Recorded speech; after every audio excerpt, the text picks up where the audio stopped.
Last week we have finished the multiplication law of exponent. Now for this week or for today, we are going to discuss about the division law of exponent. It is on the paper that I gave to you. Okay, the division law of exponent. Okay, when we divide, so we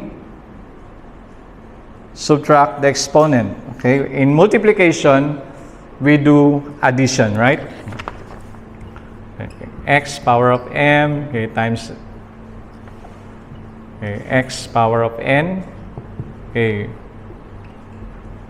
We do addition to the exponent, but for today, since it is division, so we will do the opposite of addition, which is subtraction.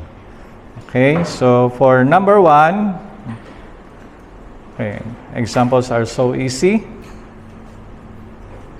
Okay, for number 1, we have 7 power of 5 over 7 power of 2.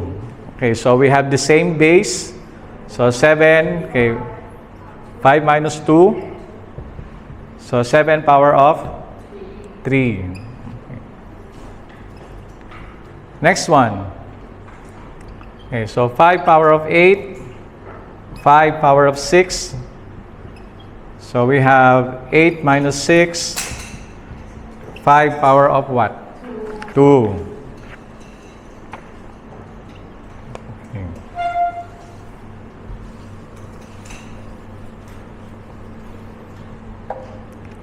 Okay, for number 3, what do you think is the answer?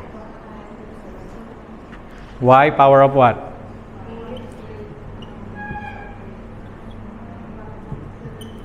8 minus 1. Okay. And then 8 power of 7. Next, number 4. We have x power of 11 over x. So x power of 11 minus 1. How many?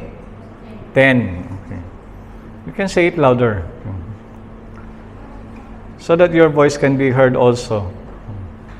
So 16 power of 8. Okay, so we have 16, and then 2 minus 8. 16 power of what? Whoa, 2 minus 8. So it is negative 6. Now if you are going to look at the law of negative exponent, okay, to make it a positive exponent, so we have to follow the law of the negative exponent. So 1 over 16 power of 6. Okay. Maybe I will write in here.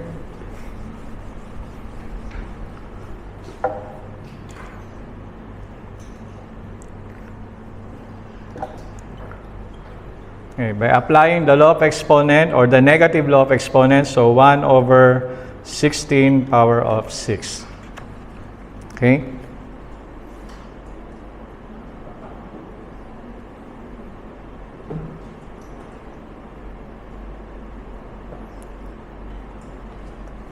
Can you follow?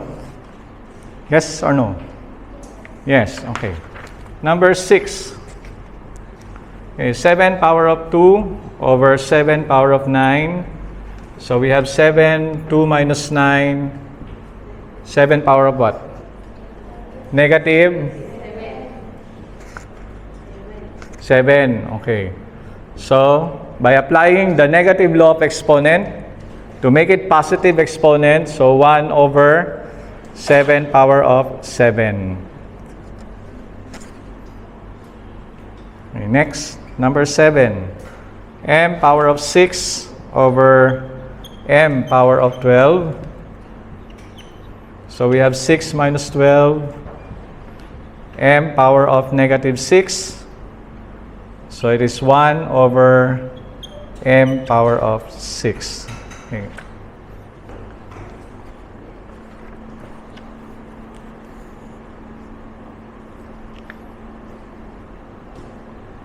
Okay,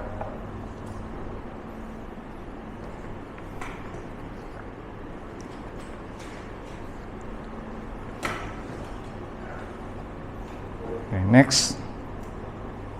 Number, are you done? Yeah.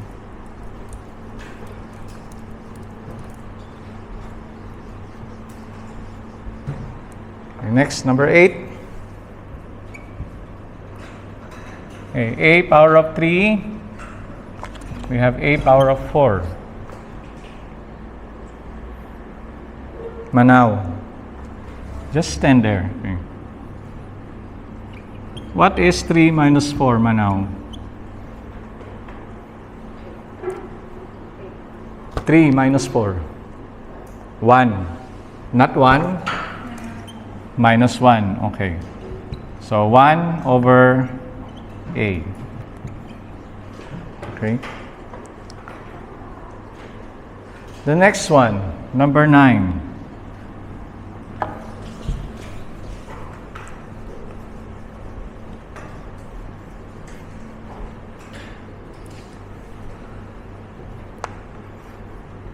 Okay, so we have 8x quantity power of 6, then 8x quantity power of 10.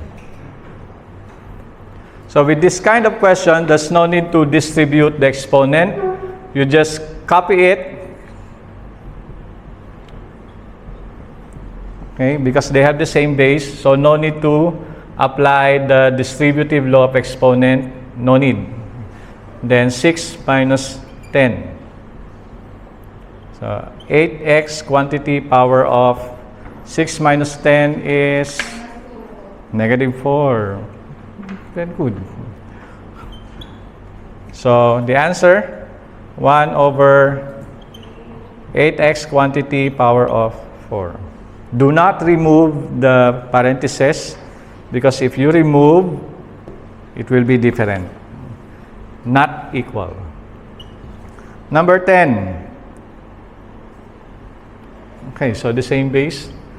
So we have 8x quantity power of 4, 8x quantity power of 10. We have 4 minus 10. 4 minus 10 is negative 6. So the answer, okay, quantity power of 6. Okay. Okay, copy first.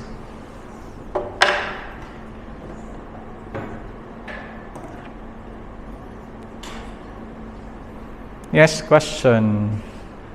Number 10. It's 11. Okay. Sorry, I don't have eyeglasses.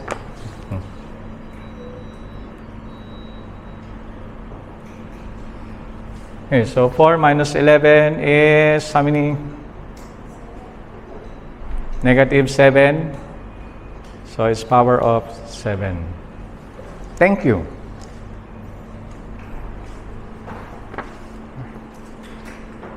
Are you okay, Omelette?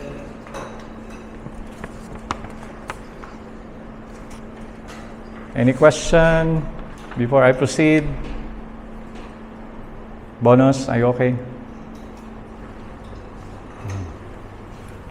Next. For number 11, you have to be careful in subtracting the exponent because it has negative 1 or denominator of x power of negative 1. So we have x 1 minus negative 1. Okay, do not forget to write the negative 1 with parentheses. Then negative times negative, it's plus. Okay. Negative times negative is positive. So it will become 1 plus 1. Okay, so the answer, x power of 2.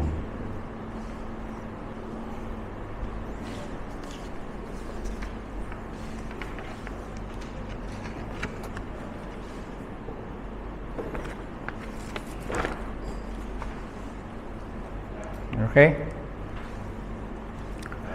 Number 12.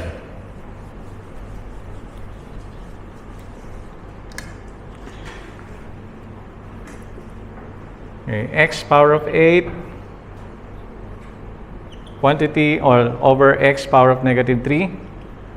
So 8 minus, okay, negative 3. Please don't forget to write, okay, the negative. The negative times negative is plus. So x power of 11.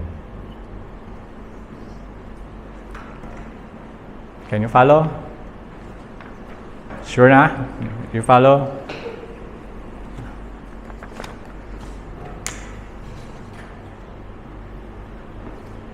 Next one.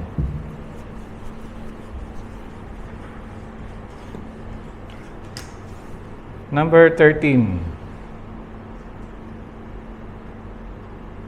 Okay, b power of negative 6 over b power of negative 2. Okay, so we have b power of negative 6 minus negative 2. Negative times negative is positive. Okay, plus 2. So we have negative 4. So again, by applying the law of exponent, negative law of exponent, 1 over b power of 4.